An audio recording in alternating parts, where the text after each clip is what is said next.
I'm on a quest to save my grandma's potatoes. Let me explain.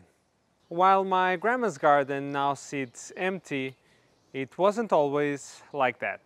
In fact, when I was young, not only did my grandparents grow food in their backyard, but back on my parents' house as well. Although they grew a great variety of veggies, potatoes and corn were their main crops. The potatoes fed us and those who bought them for the whole year, and the corn fed their chickens and those of many.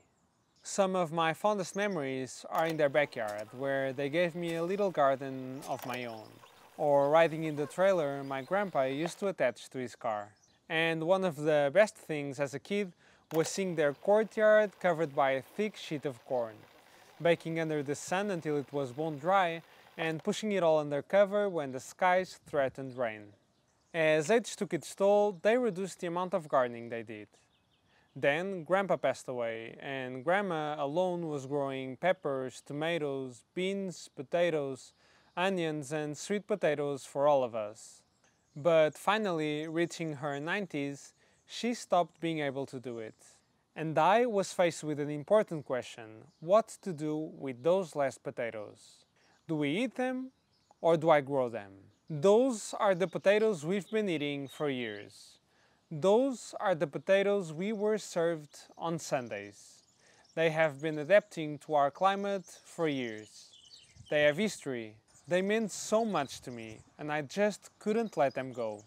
And so, in the spring of 2022, I popped the leftover 2021 potatoes in the ground, with the goal of saving my grandma's varieties. Agria, Baraka, and Desire, or Desiree, she told me. But because my grandma has always been the one growing potatoes, I had no experience doing it. I harvested barely more than what I had planted. Still, it was enough to plant out once again this year. And so, come January 2023, I started sprouting the potatoes. I didn't give them quite enough light, however. That, along with a longer, colder winter, meant I couldn't plant them until March.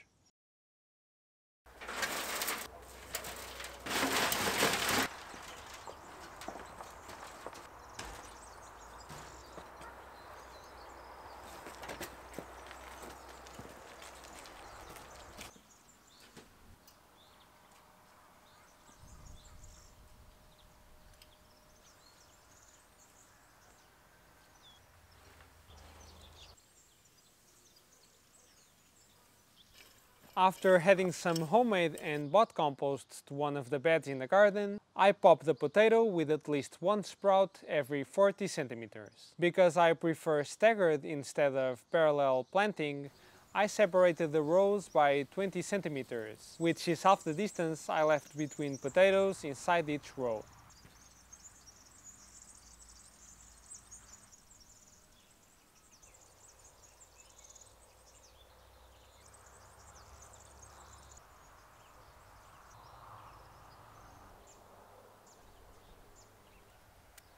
Since I'm following no-dig principles, I didn't plant the potatoes too deep. Actually, I could even not plant the potatoes under the soil at all, but simply lay them on the surface of the soil and cover them with some straw. Although I had straw and ended up using it, I still preferred to pop the potatoes under the soil, just so the new potatoes that formed had some extra protection from the harsh sun.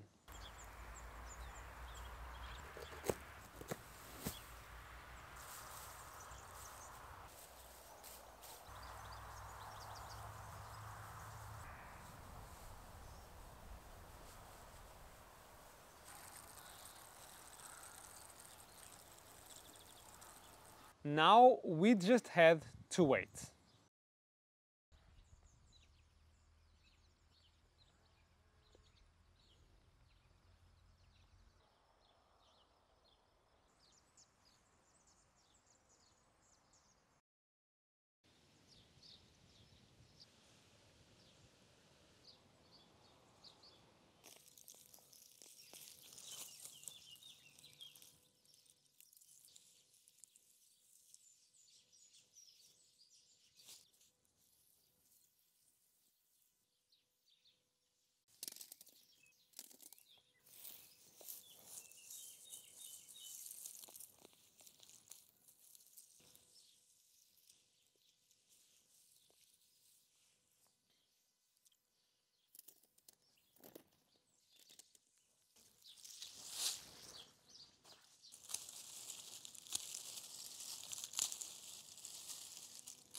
The purpose of planting these potatoes was saving my grandma's varieties.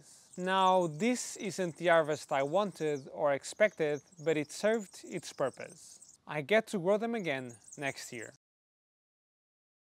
Even though my grandparents didn't practice strictly organic gardening, I was still very fortunate to grow up around gardeners. Years later, in 2019, I came back to gardening and now can't imagine a world where I don't grow my own veggies. If you're in my situation and you have parents or grandparents that have been putting homegrown food on the family table, don't let go of those varieties. Ask them about it and keep them safe. They're part of your identity and you'll be happy to not have let them go. Hey, still Pedro here. If you enjoyed the video, consider leaving a like. And if you want to see more of my videos pop up on your feed, please consider subscribing. And if you want to watch another video, there should be one popping up on screen right about now. Cheers!